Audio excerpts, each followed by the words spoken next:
Before we get going into your Hockey IQ podcast episode, I want to thank our sponsor, Rapid Shot. Rapid Shot is the smart shooting lane. It's like a batting cage for hockey players. Very cool. Tracks your shot in three ways: accuracy, shot speed, and reaction time. Easy to use. Actually, I used it when I played and was growing up. Very easy. Simply scan your phone in, select your settings, and start shooting. You can see your stats on the app and online. You can check them out at rapidshot.com. Great small business. I actually grew up with one of the owner's sons and have played with all the family members by now, just in local pickups here in Ohio. Very cool local business. Awesome product. I love it. I know quite a few NHLers have them in their homes. A lot of D1 programs have it at their rinks. So you have to check this out. Rapidshot.com. Check it out. Rapid Shot, thank you so much for sponsoring our podcast.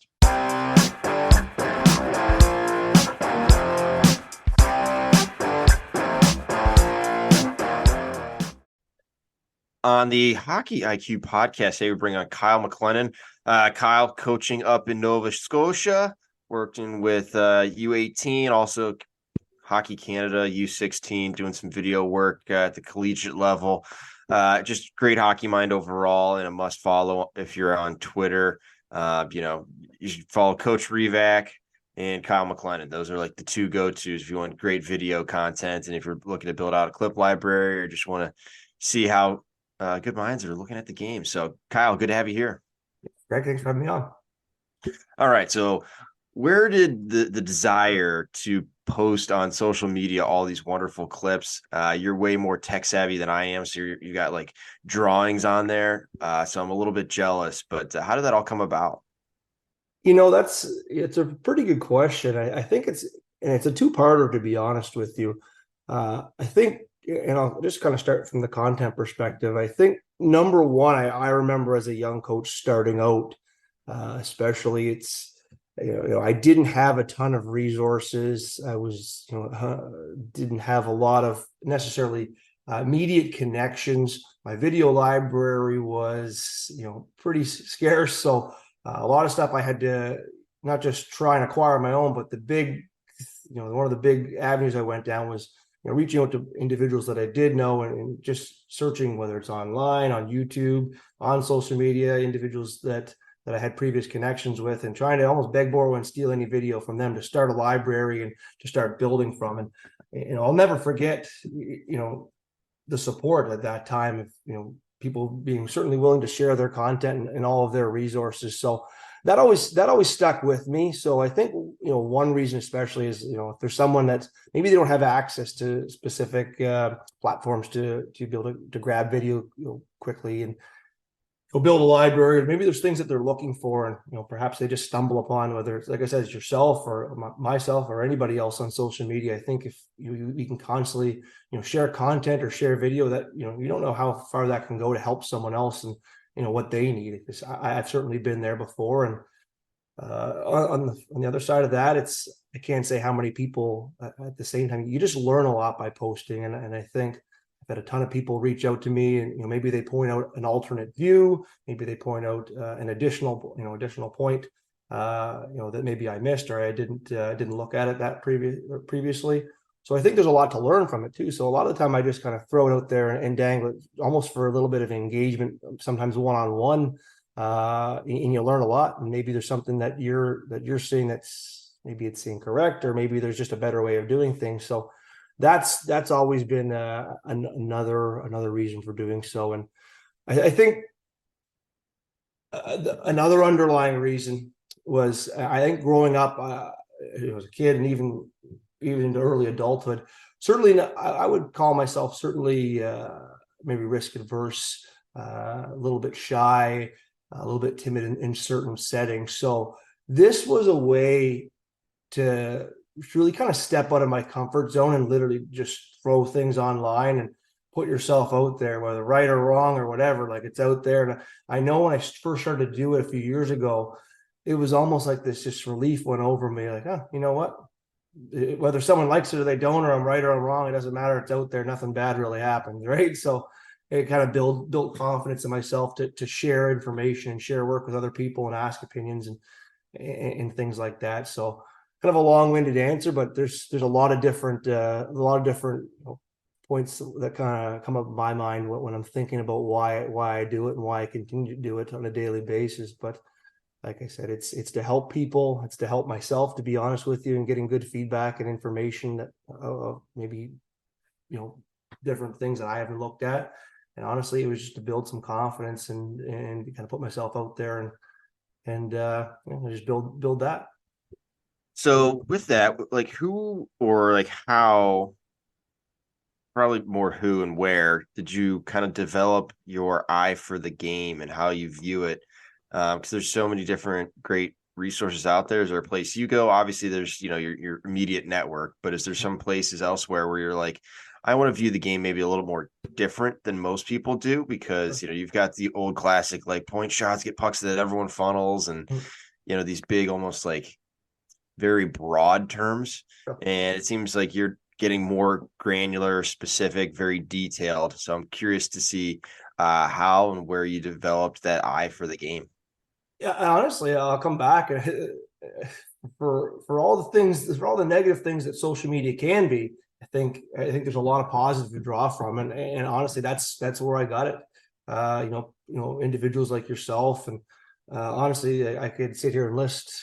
You could list the Darryl Belfries, and I could list all of these great individuals, Ab Nicholas, the Hockey Think podcast, like everything down the line. I could go on and on and on, but they've all kind of view the game very similar, and like you mentioned, just kind of the granular details and just the evolution and the kind of I guess relating it to other invasion sports, and just a lot of different viewpoints that I thought were a little bit, as you mentioned, a little bit off the kind of the original path of just the things you hear on a day-to-day basis, the old classic lines and the old classic descriptions of a lot of these tactics and styles of play. So that to me was very interesting, just trying to find a different way to do things and try to find more impactful ways to teach individuals, teach young players how to kind of tap into their mind, understand how they process the game, and help better help them. But in order to do that, I had to better help myself and understanding the game too. So digging into that stuff on social media, it was huge. And then once I really got comfortable on what I was looking for, it's just daily watching video. Like I said, I usually have a goal every day of whether it's definitely going to watch every goal. I'm going to watch probably majority of every scoring chance, and then I'll usually pick an avenue to go down. One thing I really like is I try to watch one or two teams every one of their 5-on-5 breakouts. Why I picked that is usually there's some events that lead into the puck coming into their own zone. There's usually some type of a nice sequence or not so nice sequence in the defensive zone to lead to the breakout. And if they do a really good job, it kind of connects into the neutral zone and then obviously back into the entry in the offensive zone. So I think when I target areas like that, it's an easy way to kind of filter it all to get through a lot of content. But then I can start looking at some of these little details and how one phase of play connects to the next and the next and the next. And I think that was the big eye opener, especially 3-4 years ago, was realizing how connected all of these phases of play are, and stop teaching it in kind of in a silo and by itself, and start connecting different areas of the game and to help better understand it yourself. But it helps the players understand a heck of a lot better too. All right, so where are you getting your video from? Let's start there. Yeah, so I go on Instat a lot. So Instat's going to be where I pull it up every morning and just basically it's a very simple process actually. I guess not so much simple, but anyway, go to the scores for the day just so I memorize the schedule of basically all the teams that are playing.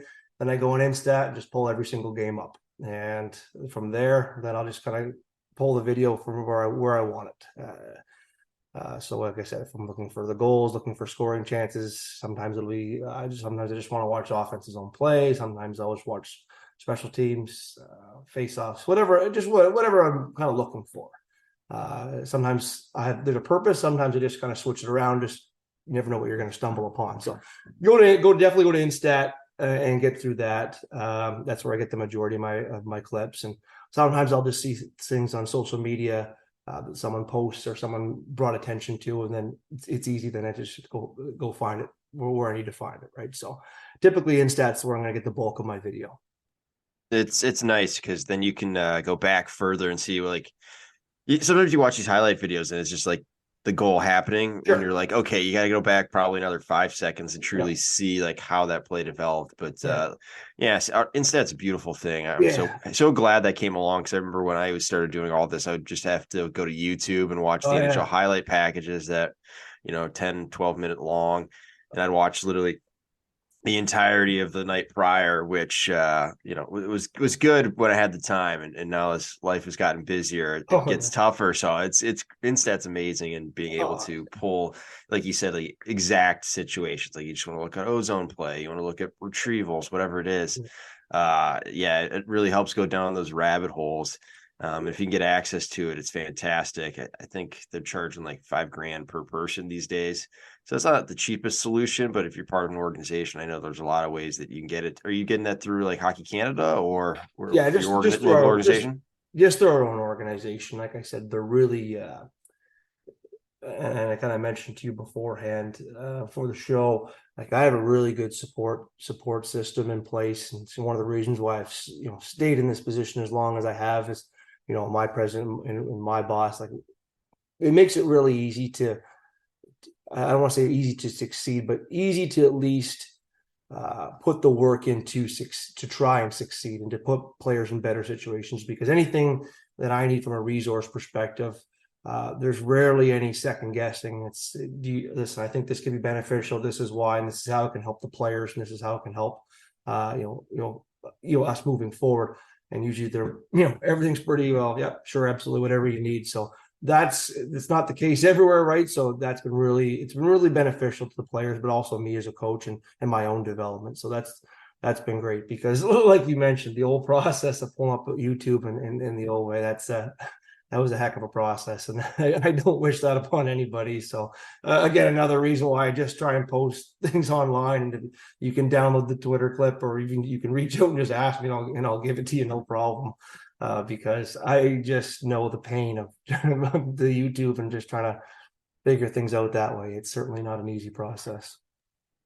Yeah, and there's so many great tools. Like I've not taken the deep dive to figure out how the tech works and make it look pretty, and like, oh, here you see this, and like highlight a player or whatever.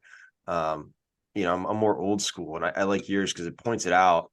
Then I'm debating like what's better. Do you want that little bit of friction where people kind of have to work for it?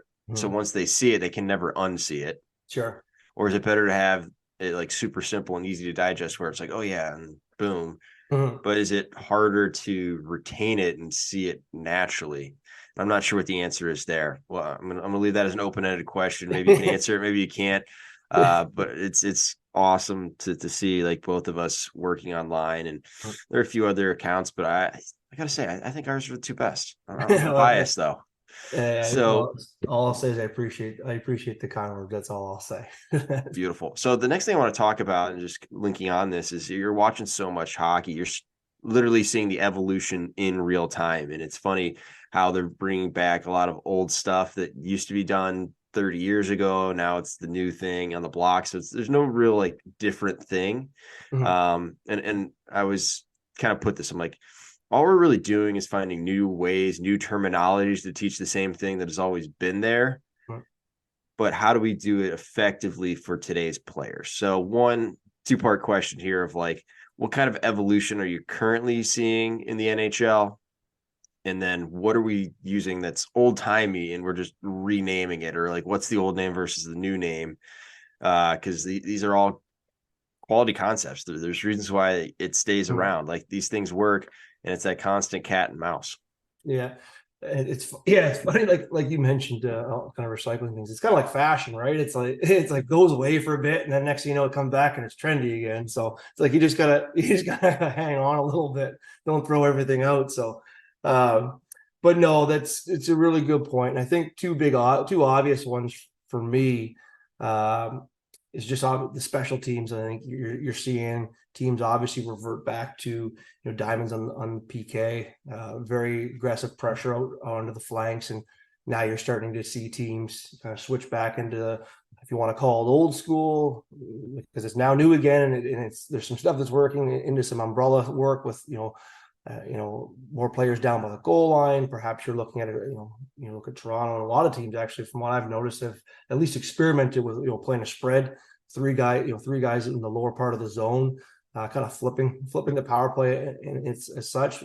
But again, these are clips. If you pull up the 97 NHL playoffs on YouTube and you watch a game from whatever two teams, you're going to see these same tactics. It just, I think the skill's a little more developed now, so things look a little more cleaner. And obviously, there's been some evolution in the tactics maybe to make them a little more effective. Yeah, the technology of just like how to play the game, like the skates are so rigid, or the sticks, and what you can do with that stuff, that evolution. Yeah, it takes a big piece too. Clean. Yeah, it looks clean. It's like the same thing, but it just looks a little bit cleaner now, right? So when you watch it, so that's one for sure. Just watching the power plays, I really just like watching teams do different things, right? As I mentioned, kind of watching this video over and over.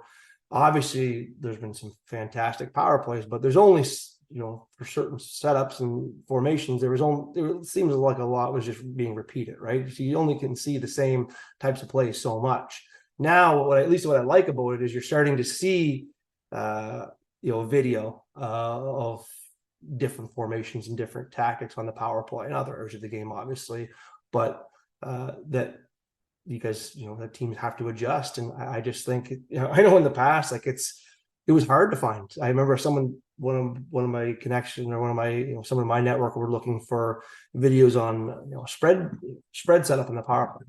I was like, I don't certainly have anything recent. I can't no one's really doing it consistently.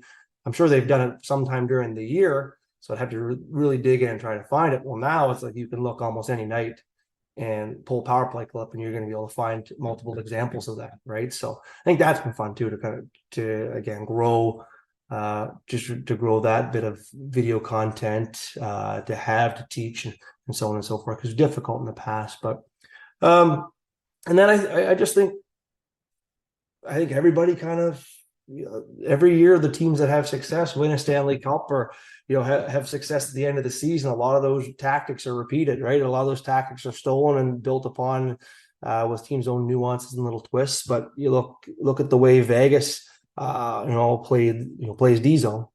I'm saying with Boston, look at the way they play D zone. Well, I can tell you, watching a lot of teams now, on a nightly basis, a lot of them, it's not doesn't look exactly the same, but a lot of them are doing the same type of, whether it's it's a zone or a box, kind of a box and one, whatever you want to call it. A lot of teams are kind of going back to that a little bit now. So I'm seeing a lot more teams are looking like Vegas and Boston when I'm going through these clips. So I think that's interesting. Is every year whoever wins, it seems like everybody wants to take what they do and make it their own and put their own twists on it. So yeah, I find that's one thing you always come to expect is, we're going to see a large influx of this particular tactic because Team A just won, and everybody's going to try and do it too. The old R&D, Robin Duke. So yeah. Classic. Okay, so we're seeing a lot of different tactics on that. Something I haven't seen, maybe not innovation, or it's just, there's only so many ways to go about it. But the breakout, I feel like the breakout and the tactics used there, basically tried and true. I haven't seen too much variance on that. The one I would say is a lot of coaches used to say, wingers, you got to get low to support your defenseman on the breakout. And now everyone wants their wingers as high as humanly possible and make it easier on the center to stay underneath and, proper spacing there. So curious from your standpoint, when you're teaching breakout skills, tactics, what are like the key elements, or walk us through some breakouts and the keys for being successful? Because like you said earlier, it's an area you've gone down the rabbit hole. And it's clearly extremely important to transitioning from defense to offense. Yeah. I think, and to kind of steal, I started to use this term a lot this year, and it's still the same idea. I've had this idea not certainly my idea, that's for sure. But I think this idea has been around for a while. But just Daryl Belfry's new, his Belfry offense book, like when he talks about the retrievals and the quick to three, getting how quickly we get three guys back around the puck. Like I've used that term a lot this year. I think that's a huge one, right? It's with the positions and who's going back and who's 1, 2, or 3. That doesn't matter, but how quickly can we get three guys back to that puck just to kind of sort out those problems and give us two quick options right off the bat? So that's a big one for me. Is just that initial retrieval. How quickly can we get back to puck, scan, communicate, and just sort the next play out around that puck, right? That might be a play to the wingers. That might be a hard rim to the weak side. Who knows? Or maybe it's a short play. But if we get those three players around the puck as quickly as possible, I think that's ultimately I found, just watching clips online at the NHL level, how quickly they can, whether it's an absorb contact with a share or short bump, or maybe it's a longer play, or you watch it at, down at my level, at the U18 level, it's the same thing. The success seems to lie how quickly we can get support around the puck, quickly as possible, at least whether it's to protect it on a battle or to make a short play or to draw people in to make a long play. So I think that's been really good, and I've loved that term, and I've certainly something I've taken and applied this year. And this is certainly no secret, but to me, it's obviously wanting to get the puck into the middle of the ice as a first priority. I think a lot of young players, especially at my level, their eyes are going to go to they're going to go to their options, which are typically their D partner, or they're going to go to the wall. And those are the two options that are probably going to be forechecked the most, right? So at least pressure is going to come from those sides. So to me, and maybe those are good plays, but to me, and I just think it's important to instill the mentality of let's let our eyes, when we're doing our scans, whether we're going back to the puck and prior to our first touch, and even if we have time when we acquire the puck, let's make sure our eyes are getting to the middle of the ice first. We'll look inside, then we can look outside. I found the more we can get players to look inside first, they'll see that option when it's there and move it, whether it's to the net front D or anybody, players inside the dots. Versus if players look to the wall first, I find that's definitely where their option is going to be. I find if we look inside, we can always go outside later if that's the right play. But I find if anytime we look to the wall first, I find the puck typically stays along the wall, and then it becomes a little more difficult. So they had a great. I want to make the problem with reading so much is sometimes I don't give the proper book credit. But one of my favorite books is The Coach's Guide to Teaching, and I believe in that book they were talking about obviously the scanning and the vision perspective. And it's important to teach players it's not just what we're looking for, when we're looking for it, and how we're going to go about that and into shoulder check and scan, but just teaching them where to look and what to look for is incredible. Like, what are we looking for and where are we looking? Right? It's not just the token shoulder check, or maybe the shoulder check to the wrong area of the ice. Where do we have to teach them where their eyes need to go and what they're trying to see versus just look, just make sure you're looking. Well, that doesn't have a whole lot of context to me. And I think the idea of it's correct, but I know even myself as an adult, if I'm taking you out of hockey and you're telling me to just look here, and you're not telling me what to look for, or where to, it's going to be pretty difficult for me to make sense of that. So what information do I need to actually pick up? Yeah, that's the difficult part. Yeah, it's something. And then you can go all the way up to the wingers too. Like, it's the wingers coming back. Like, are you scanning? Like, but what are you looking for? Like, what are you trying to read? Like, who it's great you're looking, but what are you trying to find? So that's been a big one. It's just kind of those two details, especially getting guys obviously back, around the puck quickly as possible. And then just knowing where to look and what we're looking for is two huge things. And I think it's just certainly no secret to anybody, like especially at the NHL level, is how important it is of your net front defenseman to make his play, or whether he does or he has to play to make or not. but to then be an option on the breakout, right? Just to quickly explode, to be on his toes up ice, not just to support the breakout, to be part of the entry. And just at a youth level, instilling confidence to do that. Because I know a lot of players that I've had, they're a little bit almost hesitant. They're a little nervous because I don't want to, I'm a D. Like, should I really be the second, third guy? Oh, yeah, absolutely. Be the first, second, third, fourth, fifth, whatever you want to be. You're a number on the ice. Just support the puck where it needs to be supported in the right spot. So giving them the confidence to jump. But the big one for me is giving the other players confidence to actually move the puck to those places. I think just at a youth level, it's kind of old school, like, don't pass the puck in front of our own net. And, well, yeah, that's there's other players there. That's certainly on the opposition. That's certainly a great strategy. How often is that player open in the middle of the ice? And it's just the confidence to make that play to the middle. And I was talking to an assistant coach the other day. We were watching a youth game. It was about a U15 level, and I always talk to our guys about this because the puck was in. It was kind of not so much as kind of a stalled puck, but the center popped out of the pile with the puck, and the net front D was available. He's ready to. They could have made a direct pass to the net front, and again he jumps, and now potentially we got to have a 3-on-2 based on what the numerical scenario was low. But what ended up happening, which you see all the time, is they just bumped it behind the net. And the D had to now leave the slot, come back around the net. And as he did that, the forechecking players that were low in that corner all reloaded, got above him, and just now they're back on top of him and have his options. There's no odd man opportunity. I believe he just had to flip the puck out of the zone or off the glass, so there's no option for him to do anything. It's just something simple. Like if our eyes went to the middle first and we have the confidence to move the puck in front of the net, now we're jumping in front of those players that we're forechecking, and we're leaving them behind, but instead we're allowing them to get back on top of us. So that's a big one for me, is just, can we make direct plays to the middle to bypass and beat guys on the forecheck?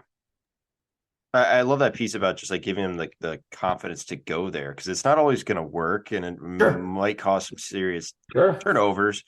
But if they're not doing that, what does that say about future progressions and preparing themselves for the next level of play, where middle is the option? Like, if you're not going pucks to the middle, you're falling behind and you're becoming irrelevant.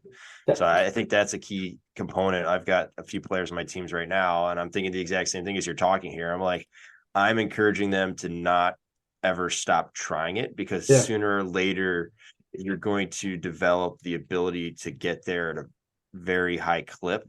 And that's when you're going to bypass kids that maybe you're not ahead of currently, but you're going to just slingshot past them. And it's super important to continuously give them that permission to continue to do that. So it's super valuable. We have so just by you saying that, it jumped into my head. Like, so we had obviously a really successful season last year with our club. So we have 17 new players on our team this year. So it's quite a turnover, the biggest turnover I've certainly ever had. So there's a lot of teaching to be done, right? And maybe some steps that we had to go back. We didn't really have to spend too much time on last year because of the experience that we had. But going into that, one of our first games of the season, first couple of games of the season, we really weren't great, which wasn't a big surprise to me, but just some of the lack of confidence to make those types of plays. But I remember is our D tried to make a direct play to that area of the ice, into the net front defenseman, and I believe it was I can't believe if the defenseman wasn't ready. Either way, it was just misexecuted, and there was a ton of space there. Puck traveled about 10 extra feet right onto the stick of an opposition player, and I believe they scored. And so I'm going through video the next week, and like, listen, there's a lot of teaching play. There's a lot of, if you want to call, I don't want to kind of phrase it right. I don't want to call them bad clips, but there's a lot of teachable moments here. To me, this isn't a bad clip. This is one that just wasn't executed. Maybe we weren't ready for, but this is going to work when we're all confident enough and we're all bought into like this is the expectation to make this type of a play. It was just like, and people may see that they're watching like, why was he passing it there? It's like, why did he pass it there? And it's end up in a goal. If you can't put the puck there, like, oh no, like that's where I want it. It just, we weren't all ready for that type of, that's how we want to play, that type of identity, right? So, and it's starting to come. But I just remember that, and I think that was a big part of it. Like, no, this ended up in the goal, and you can feel like crap because it went in. I get that. I mean, that's a pretty typical emotion. Something you do or your team gets scored on, you're going to feel like crap, and you don't have to run from that. You're allowed to feel upset, but don't feel upset because why it happened, right? You try to do the right thing. So that's it's that confidence. Yeah, it's that process versus results. Like sometimes you make the right process and it results in a bad thing, but really you want to keep going back to that process that was good or that read that was good. And for me, it's like, how do you develop as a defenseman, for example, like a progression of reads on the breakout where, we're looking wheel with our feet first. Once that gets taken away, okay, now we're looking middle bumps. Okay, maybe we're looking far stretch guy. And then, your check down on your strong side. Sure. And it's like, how do you decorate that up and make it deceptive? So like, there's a lot of good stuff there. I want to circle back to two things that you mentioned. It's all around coaching / teaching. Because really as coaches, we're able to like guide attention as like our number one most valuable piece. So like for me, I'm always wanting my fellow coaches and assistants, and, so fellow coaches, assistant coaches, or anyone I'm trying to influence in the coaching tree of like getting super specific. Like too often it's, we got to work harder. Like, well, what the hell does that mean for players? Like they have no idea, but guiding their attention of like, okay, we want to look to develop a 2-on-1 off of a 2-on-2 rush. Sure. We're trying to attack the heels of the defenseman, that kind of stuff. And that's what I'm really liking about this conversation. It's like, you're getting very specific of not just, okay, we got to look. Well, that's great. But the player still has no idea what the hell's going on. Like, okay, where are we looking? So I think that is super important. I'm guessing that's something that's valuable to you. And obviously that is a fantastic book, which is The Coach's Guide to Teaching. I like that one a lot. And then the second piece of progression over perfection, like trying things. Maybe it's not going to be perfect, but you're progressing. Just like those two little elements that go into being a great teaching coach that is able to truly develop players and just getting specific, allowing the progress to happen and realizing it's not going to be perfect and don't take a club out of the bag of the player. Yeah, no, absolutely. It's funny you mentioned that. I said the same thing, multiple times over the last few years, but a lot this year too, because like I said, it's a new group and a lot of teaching to be done. But I mentioned what I keep telling you guys, you got to work harder. Like, what is that? I don't know. I don't even know what that means. I don't know what it means. You know what I mean? Like, I get the general idea of like being competitive and putting an effort, but like, surely effort should be just like that should be something that's going to happen anyway, right? But what does effort look like? What does effort look like to you? What does it look like to you? It's the same thing I say is like physicality in our game. Okay, so then I define it for them and I make sure very early on, like physicality is going to be different for you as it's going to be different for you as it's going to be different for you. Physicality, there's you might be the guy that's, like I said, that's, what? He's up on his gaps. He's great angles. He's playing through the hands. His stick is fantastic. Like he's involved. He's engaged. He's invading space constantly. Physicality for you might mean that you have the puck all the time. And physicality means I'm going to protect pucks the right way. I'm going to drive through opponents, right? I'm going to create space for myself. That might be an element of physicality. Might be another guy that's just you're prototypical. Like he's just a physical player. He's tough. He hits. Like, so it's going to be different for everybody. So, but if I just use the word physicality, people would revert back to the old, even though I meant different elements of it, people are going to revert back to well, that means just run around and hit people. Well, no, because we know where that's going to get us. It's not going to box. It's not going to get us very far. But so what does that mean? Same as effort. Like it has to mean something, right? And I think that's, I've certainly, listen, I can put my hand up and say, listen, I've known years past, I definitely made those mistakes. And I think that's what you learn as you go along year to years. Like there's a lot of things you try, it doesn't work. Maybe it does work, you just need it, or maybe it does work, You just need to communicate it a lot clearer and a lot more specific to them versus just using broad general terms. Because I think, like I said, you have 20, say you have 20 players on your roster, 20 players shooting up to that night. There could be 20 different viewpoints of what you mean when you say that.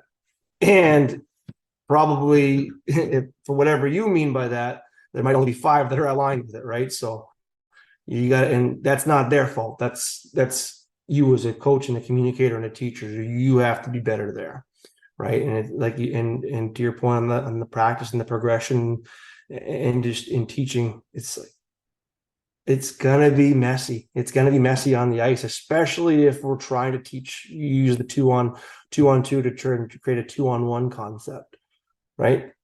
And I don't talk about messy just like throwing the puck out and making it, complete chaos, right?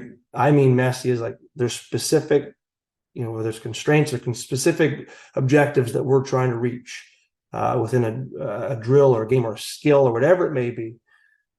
And because we're learning along the way, and we're not just kind of reverting to, our typical strengths or some of the things that we've been able to lean into and lean on to get us by in lower levels or years past. We're trying to grow. We're trying to get stretched a little bit here. There's going to be an X amount of failure that's going to come with that. But if we can continue to progress and we focus on those objectives and things that are actually, kind of connecting our mind and our body to some of those physical traits that we have, eventually that's going to clean up. And eventually what you're going to be left with is a player that can actually make these plays and know what they're trying to do when they're on the ice versus, like, I use it all the time. Like we say net drive. Well, but what if you drive on the wrong side of where the space isn't? But you're just working so hard, you just drive into the net. Same as the back check. Yeah, we have to back check hard, or we have to track hard. Great. That's going to probably produce more positive results than negative, but eventually you're going to play teams that's going to use that against. If you're just work all out effort all the way back, everybody's in no real rhyme or reason, you're just trying to get back hard, and that's, you're not giving them context to it. Now you're going to play someone that's evolved in their offense, and they're going to use that against you guys, right? So those are really like generic ones, but I think those are ones in the past that I know I hear from all the time in the rinks. I've definitely, whether it's 5-6 years ago, I was guilty of it. Like, you just use it. Like, we got to track hard. Okay, we're all so guilty of this stuff. I'm sure everybody can say the same thing. It's just like you sit back and you look and you kind of understand. Oh my! I was like, no wonder they couldn't. No wonder X player didn't get this, or they struggled here, and here, or we gave up these chances, or we didn't create these chances. Like, it's kind of the way I described it. It's the kind of way, I taught it or thought I was teaching it. So just being specific and giving those objectives, I think are really important. Yeah, I'm going to wrap this. This is a fantastic conversation, but I just love like the mindset of the extreme ownership of like just needing to be better as a coach, like assuming it's not the player's fault.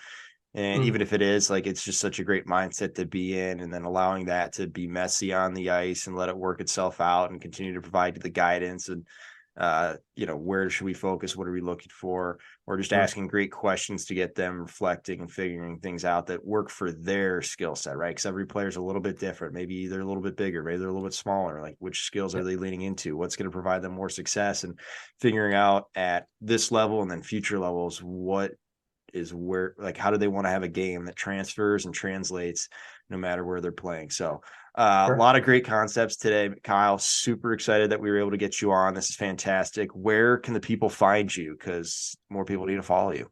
Yeah, so my Twitter's MacLennan28. Like I said, daily, as best I can, I try and post some content. Hopefully people can, are interested in and can find valuable and they can use for themselves or their own teaching, really. And like I said, it's to me, I'm an open book. If anybody ever wants anything, needs anything, like, I'm certainly happy to share. I think at the end of the day, all of these games are online. You can watch them every night, right? And put as much time as you want to. So there aren't really any secrets. They're not. It's just a matter of looking at it and looking at their specific lenses and asking the right questions and asking people the right questions, right? And you can kind of arrive at some of these details. So no secrets there. And I'm always an open book to share. And hopefully help others, even just a tiny bit. The way I know, people have helped me, especially early on in my coaching career. I'll never forget that, and it's why we do what we do. Thanks, Kyle. Much appreciated, sir. Take care, Greg. Thank you.